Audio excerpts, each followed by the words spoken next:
Hello friend, welcome to our channel continue study. Friend, आज हम लोग बिहार शिक्षक भर्ती 2023 के लिए प्लेटफॉर्म के न्यू बुक का प्रैक्टिस सेट 5 देखने वाले हैं। इससे पहले हम लोगों ने 1 से 4 तक के टेस्ट सीरीज को अपने इस चैनल पर कंप्लीट पढ़ लिया है। आप इस वीडियो को हमारे चैनल के प्लेलिस्ट से जाकर देख सकते हैं। आज हम लोग टेस्ट सीरीज 5 पढ़ने वाले हैं। ये जो प्लेटफॉर्म का न्यू बुक है, इसमें आपको प्रत्येक प्रश्न में 5 ऑप्शन दिया हुआ है, जो आपके पीपीएससी के एग्जाम में भी 5 ऑप्शन आने वाला है। तो आपको 5 ऑप्शन वाले ही सेट प्रैक्टिस को पढ़ना इस समय बहुत ही आवश्यक है। तो आज हम लोग टेस्ट सीरीज 5 देखने वाले हैं। इससे पहले आपसे एक छोटा सा रिक्वेस्ट है, अगर आप हमारे चैनल पर नए हैं या आपने अभी तक हमारे चैनल को सब्सक्राइब नहीं किया है, तो ऐसे ही 7वां चरण से संबंधित महत्वपूर्ण जानकारी के लिए हमारे चैनल को सब्सक्राइब करें। और वीडियो अच्छा लगा तो इसे लाइक और शेयर करना ना भूलें। तो चलिए आज हम लोग टेस्ट सीरीज 5 देखते हैं। प्रश्न संख्या 41 से समान अध्ययन का प्रश्न दिया हुआ है। जिस सहायक संधि के आधार पर ब्रिटिश अपनी पूरी शक्ति का प्रयोग करके बाह्य एवं आंतरिक खतरों के लिए भारतीय रियासतों की सुरक्षा करने के लिए जिम्मेदार थे, वह किसके द्वारा प्रतिपादित किया गया था। यानी बताना है कि सहायक जो संधि है यह किसके द्वारा प्रतिपादित किया गया था। तो सहायक संधि लॉर्ड विलेजली के द्वारा प्रतिपादित किया गया था। तो ऑप्शन सी इसका सही उत्तर हो जाएगा, लॉर्ड विलेजली। अगला प्रश्न है, फॉरवर्ड ब्लॉक पार्टी के संस्थापक थे। तो फॉरवर्ड ब्लॉक जो पार्टी थी, इसकी स्थापना सुभाष चंद्र बोस ने किया था। सुभाष चंद्र बोस ने भारतीय राष्ट्रीय कांग्रेस से इस्तीफा देने के बाद 1939 में फॉरवर्ड ब्लॉक की स्थापना किया था। ये 1937 और 38 में भारतीय राष्ट्रीय कांग्रेस के अध्यक्ष भी रहे थे। तो इसको भी आपको याद रखना है। अगला प्रश्न कह रहा है, वह प्रथम भारतीय कौन थे जो ब्रिटिश हाउस ऑफ कॉमन्स के सदस्य के लिए चुनाव लड़े थे। तो ब्रिटिश हाउस ऑफ कॉमन्स के लिए चुनाव लड़ने वाले प्रथम भारतीय बोमेश चंद्र बनर्जी थे। तो ऑप्शन सी इसका सही उत्तर हो जाएगा, बोमेश चंद्र बनर्जी। अगला प्रश्न कह रहा है, स्वतंत्रता के पहले चिंगारी किसने प्रज्वलित की, जिसके कारण 1857 का विद्रोह हुआ। तो स्वतंत्रता से पहले जो 1857 की चिंगारी थी, इसको मंगल पांडे ने प्रज्वलित किया था। यानी इन्होंने 1857 की क्रांति की शुरुआत की थी। तो इसका सही उत्तर हो जाएगा ऑप्शन ए, मंगल पांडे। इन्होंने 27 मार्च 1857 को बैरकपुर से 1857 की जो क्रांति थी, इसकी शुरुआत किया था। अगला प्रश्न कह रहा है, ईस्ट इंडिया कंपनी के गठन के समय भारत में मुगल शासक कौन था। तो जब ईस्ट इंडिया कंपनी का गठन हुआ था, उस समय भारत में जो मुगल शासक थे उनका नाम है अकबर। अकबर का जो कार्यकाल है वो आपके लिए 1556 से, अकबर का कार्यकाल 1556 से 1605 तक था। लेकिन जो ईस्ट इंडिया कंपनी है, इसकी स्थापना 1600 ईस्वी में किया गया था। तो ये जब ईस्ट इंडिया कंपनी की स्थापना हुई, उस समय मुगल शासक अकबर थे। तो इसको आपको याद रखना है। अगला प्रश्न कह रहा है, जवादी की पहाड़ियाँ किस राज्य में हैं। तो जो जवादी की पहाड़ी है यह तमिलनाडु राज्य में है। तो ऑप्शन ए इसका सही उत्तर हो जाएगा, तमिलनाडु। अगला प्रश्न कह रहा है, भारत में ग्रीष्मकालीन मानसून के प्रवाह की सामान्य दिशा निम्न में से कौन सी है। जो ग्रीष्मकालीन मानसून होती है, उसकी जो प्रवाह की दिशा होती है वह दक्षिण पश्चिम से होती है। यानी ऑप्शन ए इसका सही उत्तर हो जाएगा, दक्षिण पश्चिम। सतलज नदी और जो ग्रीष्मकालीन मानसून होती है, जिसके प्रवाह की दिशा दक्षिण पश्चिम होती है, इसी से भारत में लगभग 75% बारिश होता है। तो इसको भी याद रखना है। अगला प्रश्न कह रहा है, सतलज नदी का उद्गम निम्न में से कहाँ है। तो सतलज जो नदी है, इसका उद्गम तिब्बत में से है। यानी ऑप्शन ए इसका सही उत्तर हो जाएगा, तिब्बत के मानसरोवर झील से। सतलज नदी और उसके बाद सिंधु नदी और ब्रह्मपुत्र नदी, इनका जो उद्गम स्थान है वो तिब्बत से है। यानी भारत में इनका उद्गम स्थान नहीं है। इन तीनों नदियों को याद रखना है। अगला प्रश्न बोल रहा है, पृथ्वी के दोनों ओर कौन से ग्रह हैं। तो बताना है कि पृथ्वी जो हो गया, इसके दोनों तरफ कौन से ग्रह हैं। तो इसका सही उत्तर हो जाएगा, मंगल और शुक्र। दोनों के बीच में पृथ्वी अवस्थित है। तो मंगल और शुक्र, इसका सही उत्तर हो जाएगा ऑप्शन सी।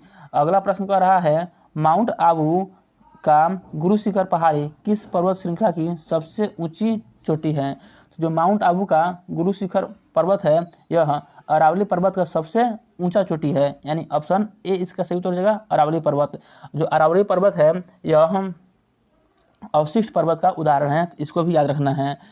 अगला प्रश्न दे रहा है, बोल रहा है, टाइम मैगजीन द्वारा वर्ष 2023 में जारी दुनिया के महानतम स्थानों की सूची में भारत के किन स्थानों को शामिल किया गया है। तो भारत के लद्दाख और मयूरभंज जो उड़ीसा में है, इन दोनों को क्या किया गया है, नामित किया गया है। तो इसका सही उत्तर हो जाएगा उपयुक्त में से एक से अधिक, यानी ऑप्शन डी इसका सही उत्तर हो जाएगा, उपयुक्त में से एक से अधिक। लद्दाख और मयूरभंज को शामिल किया गया है।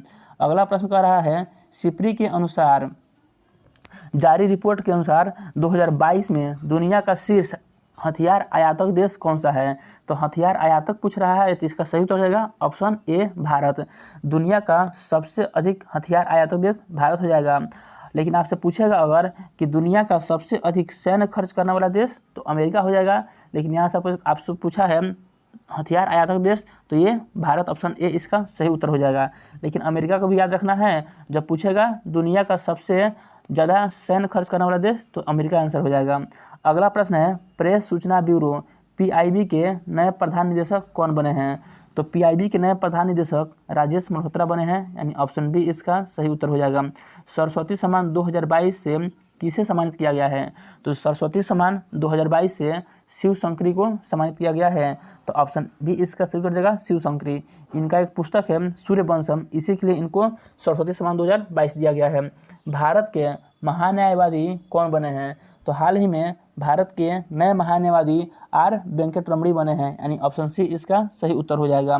एशिया की सबसे लंबी जलीय हाइड्रोकार्बन पाइपलाइन किस राज्य में स्थापित की गई है।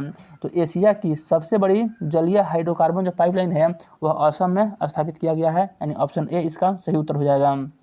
शिक्षा मंत्रालय द्वारा साक्षरता की दर पर जारी किए गए आंकड़े के अनुसार भारत के किस राज्य में सबसे कम साक्षरता दर है। तो भारत में सबसे कम साक्षरता दर बिहार राज्य में है, यानी ऑप्शन ए इसका सही उत्तर हो जाएगा।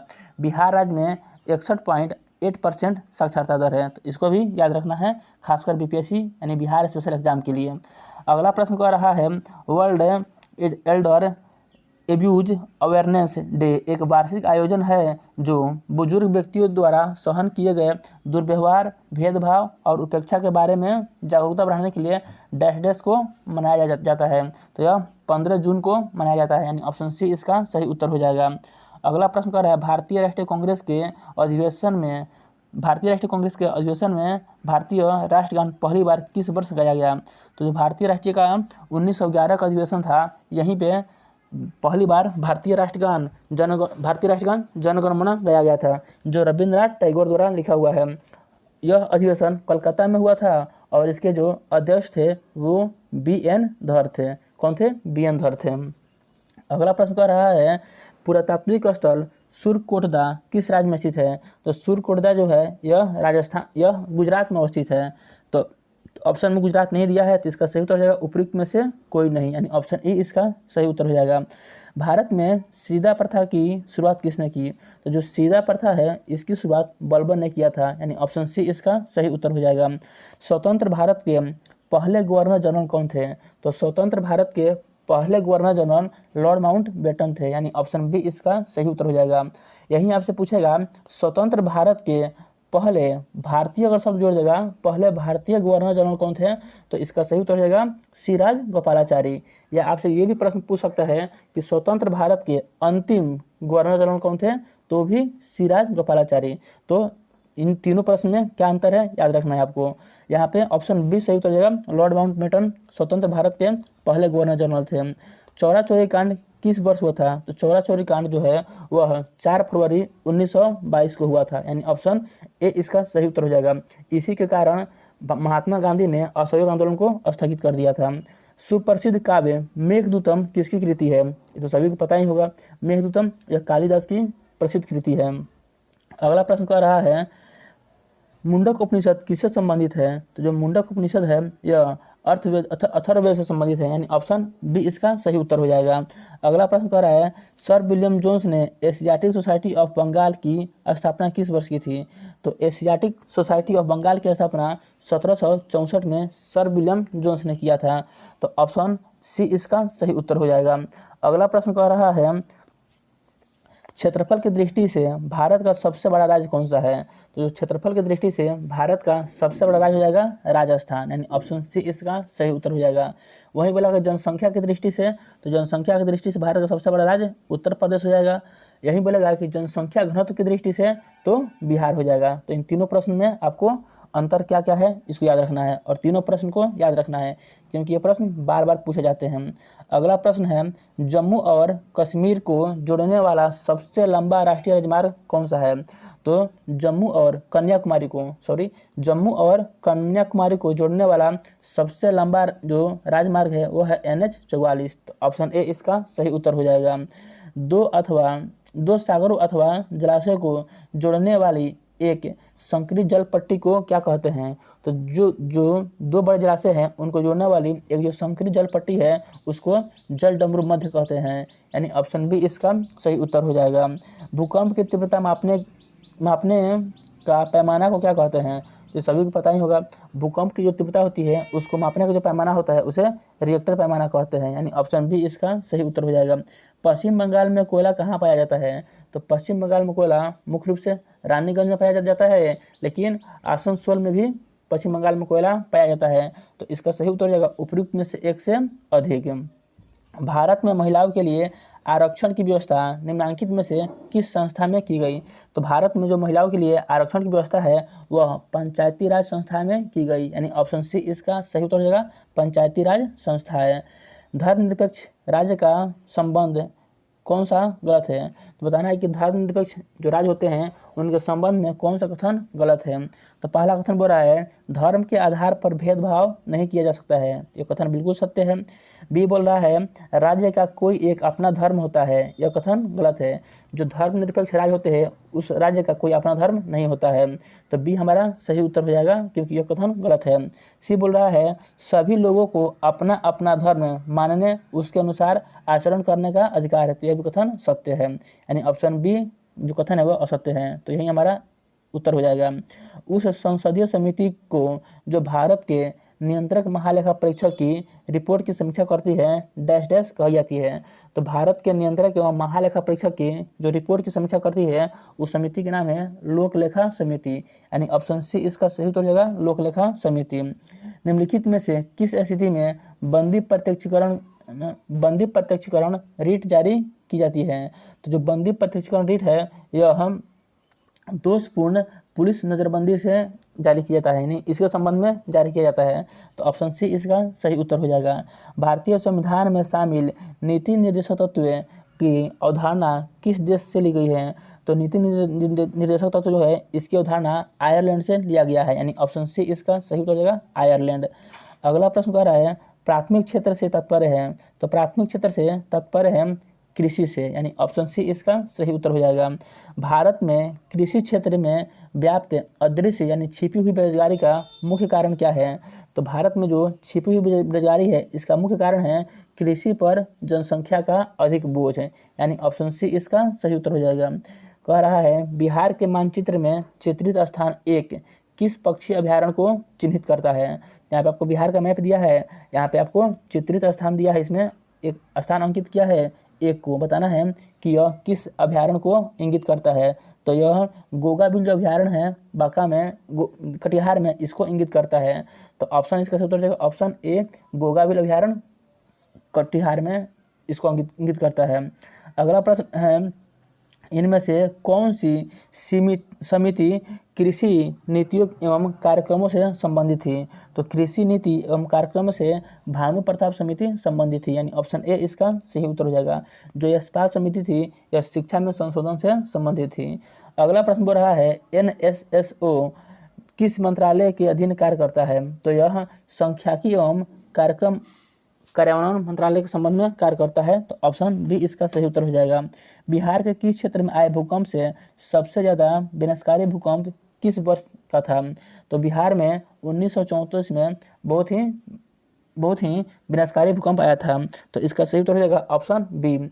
इसको रिएक्टर पैमाना पर 8 से अधिक की तीव्रता का मापा गया था। इसका जो केंद्र था वह नेपाल में था, तो इसको भी याद रखना है। अगला प्रश्न बोल रहा है पहली भारतीय महिला जो भारतीय राष्ट्रीय कांग्रेस की अध्यक्ष बनी थी। तो प्रथम भारतीय महिला जो भारतीय राष्ट्रीय कांग्रेस की अध्यक्ष बनी थी वो थी सरोजिनी नायडू। कौन थी? सरोजिनी नायडू थी, लेकिन यहाँ पे आपको ऑप्शन में नहीं दिया हुआ है, तो इसका सही उत्तर हो जाएगा उपयुक्त में से कोई नहीं। अगर यही आपसे पूछेगा प्रथम महिला जो भारतीय राष्ट्रीय कांग्रेस की अध्यक्ष बनी थी तो एनी बेसेंट हो जाएगा। अगर महिला में भारतीय शब्द नहीं जोड़ेगा तो एनी बेसेंट हो जाएगा, लेकिन जब भारतीय शब्द जोड़ देगा तो इसका सही तो हो जाएगा सरोजिनी नायडू। अगला प्रश्न कर रहा है जनसंख्या 2011 के अनुसार सर्वाधिक जनसंख्या के अनुसार राज्यों के सही क्रम को पहचानना है। यानी जो जनगणना 2011 है इसके अनुसार सर्वाधिक जनसंख्या वाले राज्यों को क्रम से पहचानना है। तो अभी हमने बताया था सबसे अधिक जनसंख्या किस में है, उत्तर प्रदेश में है, उसके बाद महाराष्ट्र में, फिर बिहार में, फिर पश्चिम बंगाल में और फिर आंध्र प्रदेश में। तो ऑप्शन बी इसका सही उत्तर हो जाएगा, उत्तर प्रदेश, महाराष्ट्र, बिहार, पश्चिम बंगाल और आंध्र प्रदेश। भारत के राष्ट्रीय प्रतिज्ञा के रचयिता थे। तो जो भारत की राष्ट्रीय प्रतिज्ञा है इसके रचयिता पिडिमारी वेंकट सुब्बा राव थे, यानी ऑप्शन सी इसका सही उत्तर हो जाएगा। बिहार में लोकसभा की कितनी सीटें निर्धारित हैं, तो बिहार में लोकसभा की 40 सीटें निर्धारित है, जबकि राज्यसभा की 16 सीटें निर्धारित हैं। अगला प्रश्न है बिहार जूट उत्पादन के लिए बिहार का प्रमुख जिला कौन सा है। तो जूट उत्पादन के लिए बिहार का प्रमुख जिला पूर्णिया हो जाएगा, यानी ऑप्शन ए इसका सही उत्तर हो जाएगा। जूट उत्पादन में भारत का प्रथम राज्य जो है वह पश्चिम बंगाल है, जबकि बिहार का स्थान तीसरा है। अगला प्रश्न बोल रहा है बिहार का सबसे गर्म जिला कौन सा है। तो बिहार का सबसे गर्म जिला गया हो जाएगा, यानी ऑप्शन बी इसका सही उत्तर हो जाएगा। निम्न में से कौन सी नदी दादर एवं नगर हवेली से होकर बहती है। तो दादर एवं नगर हवेली से दमनगंगा होकर बहती है, यानी ऑप्शन ए इसका सही उत्तर हो जाएगा। छलिया नृत्य निम्नलिखित में से किस राज्य से संबंधित है। तो जो छलिया नृत्य है यह उत्तराखंड राज्य से संबंधित है, तो इसका सही उत्तर हो जाएगा ऑप्शन ई उपयुक्त में से कोई नहीं। यहाँ पर हरियाणा, राजस्थान और बिहार दिया है, तो इनसे छलिया नृत्य संबंधित न होकर उत्तराखंड राज्य से संबंधित है। अगला प्रश्न बोल रहा है निम्न में से कौन श्वसनी, उत्सर्जक और परिसंचरण अंगों से रहित होता है। तो श्वसनी, उत्सर्जक और परिसंचरण से रहित जो जीव है वह स्पंज होता है, ऑप्शन सी इसका सही उत्तर हो जाएगा। अगला प्रश्न बोल रहा है निम्नलिखित में से कौन सा एक विषम परमाणुक अणु नहीं है। तो P4 हो जाएगा, यानी ऑप्शन बी इसका सही उत्तर हो जाएगा। अगला प्रश्न कह रहा है एक वस्तु की स्थितिज ऊर्जा किसके साथ वृद्धि होती है। तो स्थितिज ऊर्जा का फॉर्मूला होता है mgh, यानी अगर किसी वस्तु का और ऊंचाई में वृद्धि किया जाएगा तो उसके स्थितिज ऊर्जा में भी वृद्धि हो जाएगी। तो इसका सही उत्तर हो जाएगा ऑप्शन सी ऊंचाई में वृद्धि के साथ वस्तु के स्थितिज ऊर्जा में भी वृद्धि होती है। ध्वनि का प्रसार किस माध्यम में अधिकतम होता है। तो यह प्रश्न कई बार रिपीटेड प्रश्न है। तो ध्वनि का प्रसार है वह ठोस में सबसे अधिक होता है, ऑप्शन सी इसका सही उत्तर हो जाएगा ठोस। यौगिक दिया हुआ है यहाँ पे C3, CH3 और CH3, इसका नाम क्या है। तो इसका नाम हो जाएगा इसका नाम हो जाएगा एथेन, यानी ऑप्शन ए इसका सही उत्तर हो जाएगा एथेन। अगला प्रश्न कर रहा है निम्नलिखित में से कौन सा अल्कोहल हमें यह निर्धारित करने में मदद करता है कि रासायनिक अभिक्रिया हुई है या नहीं। बताना ये कौन सा अवलोकन है जो निर्धारित करता है कि रासायनिक अभिक्रिया हुई है या नहीं। तो रंग का बदलना, अवस्था का परिवर्तन होना और गैस का उत्सर्जन, ये तीनों है, यह हमें बताता है कि रासायनिक अभिक्रिया हुई है या नहीं। तो इसका सही उत्तर हो जाएगा ऑप्शन डी उपयुक्त में से एक से अधिक। निम्नलिखित में से कौन सा कथन क्षार के विषय में सत्य नहीं है। तो बोल रहा है कि क्षार स्वाद में कड़वा होता है, यह सत्य है। छूने के लिए साबुन है, तो ये सत्य है। क्षार स्वाद में खट्टा होता है, तो ये कथन सत्य नहीं है। तो ऑप्शन सी हमारा सही उत्तर हो जाएगा, जो क्षार होता है वह स्वाद में खट्टा नहीं होता है, यह स्वाद में कड़वा होता है। अगला प्रश्न है निम्न में से कौन पूरी तरह से मुक्त रहने वाली समुद्री जीव है। तो पूरी तरह से मुक्त रहने वाली समुद्री जीव हो जाएगा इकाइनोडर्मेटा, यानी ऑप्शन सी इसका सही उत्तर हो जाएगा। वायु की प्रकृति के अनुसार कौन सा पदार्थ एक विशेष रंग के साथ चमकते हैं। तो वायु की जो प्रकृति होती है इसके अनुसार जो प्लाज्मा होता है वह विशेष रंग के साथ चमकता है। आपका ऑप्शन में दिया है तरल दिया है, ठोस दिया है और अर्धठोस दिया है। तो प्लाज्मा आपको यहाँ पे नहीं दिया है, तो इसका सही उत्तर हो जाएगा उपयुक्त में से कोई नहीं है, ऑप्शन ए इसका सही उत्तर हो जाएगा। पृथ्वी की सतह पर जहाँ वायु का घर्षण नगण्य हो किस प्रकार से गिरती है। तो एक समान त्वरण के साथ कोई वस्तु गिरती है, तो ऑप्शन सी इसका सही उत्तर हो जाएगा। निम्नलिखित में से कौन सी विशेषता ध्वनि की नहीं है। तो बताना है कि ध्वनि की कौन सी विशेषता नहीं है। पहला दिया हुआ है गुणता, उसके बाद दिया है स्वरमान और सी में दिया है प्रबलता, यानी तो इसका सही उत्तर हो जाएगा उपयुक्त में से कोई नहीं। यानी जो सभी है गुणता है, स्वरमान है और प्रबलता है, ये सभी ध्वनि की विशेषता होती है, जिसके कारण ब्रह्मांड के प्रत्येक पिंड निकाय एक दूसरे निकाय के को आकर्षित करते हैं उस बल को क्या कहते हैं? तो उस बल को गुरुत्वाकर्षण बल कहते हैं। ऑप्शन ए इसका सही उत्तर हो जाएगा। निम्नलिखित में से कौन सा परागकोश का हिस्सा नहीं है? तो बताना है कि कौन सा परागकोश का हिस्सा नहीं है। तो जो अंडक होता है यह परागकोश का हिस्सा नहीं होता है। परागकण और केसर यह परागकोश का हिस्सा होता है। तो ऑप्शन बी इसका सही उत्तर हो जाएगा अंडक। अगला प्रश्न कह रहा है पुरुष में शुक्राणु और मूत्र के लिए समान मार्ग कौन सा है? तो मूत्र मार्ग। ऑप्शन बी इसका सही उत्तर हो जाएगा। एक विशिष्ट कस्बे में अजैव निम्नकरणीय अपशिष्टों को उत्पादन को कम करने के लिए 3 Rs यानी रिसाइकल, रीयूज और रिड्यूस का पालन किया जाता है। इन तीनों का सही क्रम बताना है। तो इन तीनों का जो सही क्रम है वो आपके लिए हो जाएगा ऑप्शन ए रिड्यूस, रीयूज और रिसाइकल, यानी ऑप्शन ए इसका सही उत्तर हो जाएगा। अगला प्रश्न है भारत में स्थापित पहला राष्ट्रीय उद्यान कौन सा है? तो भारत में स्थापित जो पहला राष्ट्रीय उद्यान है वो हो जाएगा जिम कॉर्बेट राष्ट्रीय उद्यान उत्तराखंड। इसकी स्थापना 1936 में किया गया था। तो ऑप्शन बी इसका सही उत्तर हो जाएगा। अगला प्रश्न बोल रहा है इनमें से कौन सा संतुलित आहार न होने के कारण होने वाला रोग है? तो हिंता जनित जो रोग है वह संतुलित आहार न होने के कारण होने वाला रोग है। तो ऑप्शन ए इसका सही उत्तर हो जाएगा। साधारण नमक का रासायनिक नाम क्या है? तो सभी को पता ही होगा सोडियम क्लोराइड यानी NaCl साधारण नमक का रासायनिक नाम है। निम्नलिखित में से कौन सी पेट्रोलियम मोम है? तो पैराफिन जो मोम है यह पेट्रोलियम मोम है। तो ऑप्शन सी इसका सही उत्तर हो जाएगा। बोल रहा है डिहाइड्रेशन से प्रायः किस पदार्थ की कमी होती है? तो डिहाइड्रेशन से शरीर में सोडियम क्लोराइड की कमी होती है, यानी ऑप्शन बी इसका सही उत्तर हो जाएगा सोडियम क्लोराइड। 1 ग्राम वसा कितनी ऊर्जा देती है? तो 1 ग्राम वसा से 9 कैलोरी ऊर्जा उत्पन्न होती है। तो ऑप्शन सी इसका सही उत्तर हो जाएगा 9 कैलोरी। लंबी दूरी के बेतार संचार के लिए अपेक्षित तरंगे कौन सी है? तो लंबी दूरी के लिए बेतार संचार जो तरंगे होती है वह रेडियो तरंगे होती है। तो ऑप्शन सी इसका सही उत्तर हो जाएगा रेडियो तरंगे। रेडियो तरंगे की खोज मार्कोनी ने किया था, इसको भी याद रखना है। विलयन लिटमस विलयन जब न तो अम्लीय होता है और न ही क्षारीय होता है तो वह किस रंग का होता है? तो जो विलयन होता है लिटमस विलयन जो न तो अम्लीय हो और न ही क्षारीय हो तो वह बैगनी रंग का होता है। यहाँ पर लाल, नीला और पीला दिया हुआ है। तो इसका सही उत्तर होगा ऑप्शन ए उपयुक्त में से कोई नहीं, क्योंकि वह बैगनी रंग का होता है। अगला प्रश्न बोल रहा है निम्नलिखित में से कौन सा गलत है? तो बताना है कि ये को 5 ऑप्शन में से कौन सा ऑप्शन गलत है। पहला बोल रहा है ऑटोमोबाइल के निर्माण में धातुओं का प्रयोग किया जाता है। बी में बोल रहा है धातुओं का उपयोग बर्तन बनाने में किया जाता है। सी में बोल रहा है सजीव श्वसन के दौरान धातु को अंदर खींचते हैं। तो यह कथन जो है सी यह असत्य है। तो ऑप्शन सी इसका सही उत्तर हो जाएगा। अगला प्रश्न दे रहा है निम्नलिखित में से कौन सा कथन सही है? ए में बोला है अमीबा कूट पादों की मदद से अपना भोजन ग्रहण करता है। यह कथन सत्य है। बी बोल रहा है अमीबा लगातार अपना आकार और स्थिति में बदलाव करता रहता है। तो यह भी कथन सही है। तो इसका सही उत्तर रहेगा ऑप्शन ए और बी दोनों सत्य हैं। अगला प्रश्न कह रहा है निम्न कथनों पर विचार कीजिए।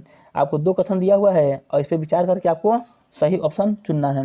बोल रहा है बादलों में मौजूद कण सूर्य से आने वाले श्वेत प्रकाश में मौजूद विभिन्न रंगों के तरंगदैर्घ्य की तुलना में बड़े होते हैं। 2 में बोल रहा है श्वेत प्रकाश के सभी रंग लगभग समान मात्रा में परिवर्तित होते हैं। तो बताना है कि उपयुक्त में से कौन सा कथन हमें धूप के दौरान बादलों के सफ़ेद रंग को समझने में मदद करता है। तो इसका सही उत्तर रहेगा ऑप्शन ए 1 और 2 दोनों सत्य हैं। अगला प्रश्न बोल रहा है 400 मीटर की दौड़ में भाग लेने के बाद आपको ऐंठन होती है। निम्न में से कौन सा विकल्प आपको सटीक कारण हो सकता है? तो बताना है कि इसका कौन सा विकल्प जो है वह सटीक कारण हो सकता है। तो इसका सही उत्तर हो जाएगा ऑप्शन सी ऑक्सीजन की कमी और पायरुवेट का लैक्टिक अम्ल में परिवर्तन, यानी ऑप्शन सी इसका सही उत्तर हो जाएगा। अगला प्रश्न दे रहा है कुआं, नहर, टैंक और नदी लिफ्ट प्रणालियाँ ये सभी निम्न में से किसके विभिन्न तरीके हैं? तो ये सभी है वो जल भंडारण के और सिंचाई के विभिन्न तरीके हैं। तो इसका सही उत्तर रहेगा उपयुक्त में से 1 से अधिक जल भंडारण और सिंचाई। अगला प्रश्न बोल रहा है इंजन में अस्नेहक का क्या अर्थ है? जो इंजन होता है उसमें अस्नेहक डाला जाता है। तो बताना है कि इसका क्या अर्थ है। तो इसका सही उत्तर हो जाएगा केवल गतिशील हिस्से में घिसाई को न्यूनतम करता है। तो ऑप्शन बी इसका सही उत्तर हो जाएगा। और फ्रेंड आज के इस सेशन का अंतिम प्रश्न वो रहा है टेरिडोफाइटा में कौन सा अंग नहीं होता है। तो जो टेरिडोफाइटा होते हैं उनमें पुष्प नहीं होता है। तो ऑप्शन सी इसका सही उत्तर हो जाएगा। तो फ्रेंड यहीं आज के इस टेस्ट सीरीज 5 का 80 समान अध्ययन का महत्वपूर्ण प्रश्न था। ये वीडियो आपको कैसा लगा कमेंट करके जरूर बताइएगा। अगर वीडियो अच्छा लगा तो इसे लाइक और शेयर जरूर करें तथा अभी तक आपने हमारे चैनल को सब्सक्राइब नहीं किया है तो ऐसे ही 7th फेज से संबंधित महत्वपूर्ण वीडियो पाने के लिए हमारे चैनल को जरूर सब्सक्राइब करें। तो चलिए अब हम लोग मिलते हैं इसके टेस्ट सीरीज 6 में। तब तक के लिए आप सभी को जय हिंद।